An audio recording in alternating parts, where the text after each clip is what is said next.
బాలీవుడ్ బాద్షా షారూక్ ఖాన్, సుల్తాన్ సల్మాన్ ఖాన్ ఎక్కడికి వెళ్లినా వారి వెనుక నీడలా భారీ దేహం ఉన్న బాడీ గార్డులు కనిపిస్తుంటారు. సల్మాన్ వ్యక్తిగత బాడీ గార్డ్ షేరా సంవత్సరానికి 2.5 కోట్లు, షారూక్ బాడీ గార్డ్ రవి సింగ్ ఏకంగా 3 కోట్లు సంపాదిస్తారనే వార్తలు నెట్టింట ఇప్పుడు వైరల్ గా అవుతున్నాయి.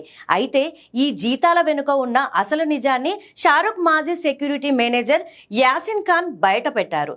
సాధారణంగా స్టార్ హీరోల బాడీ గార్డులకు నెలకు 1 లక్ష నుండి 2 లక్షల వరకు జీతం ఉంటుందని, షూటింగ్లు లేదా పబ్లిక్ ఈవెంట్స్ ఉన్నప్పుడు అది కొంత పెరుగుతుందని ఆయన స్పష్టం చేశారు. అయితే కోట్లల్లో జీతం అనేది అందరికీ వర్తించదని, కేవలం దశాబ్దాల కాలంగా నటుల కుటుంబంలో సభ్యులుగా మారిపోయిన షేరా, రవి సింగ్ వంటి వారికి మాత్రమే ఆ స్థాయి గౌరవం, పారితోషికం దక్కుతాయని చెప్పారు. వీరు కేవలం జీతం కోసమే కాకుండా తమ యాజమానుల ప్రాణాల కోసం ప్రాణాలకు తెగించి పోరాడే నమ్మకస్తులు. అందుకే సినీ గ్లామర్ వెనుక ఉండే ఈ రక్షణ కవచాల సంపాదన సామాన్యులకు నోరెళ్లబెట్టేలా అనిపించినా వారు పడే కష్టం, రిస్క్ కూడా అదే స్థాయిలో ఉంటుంది.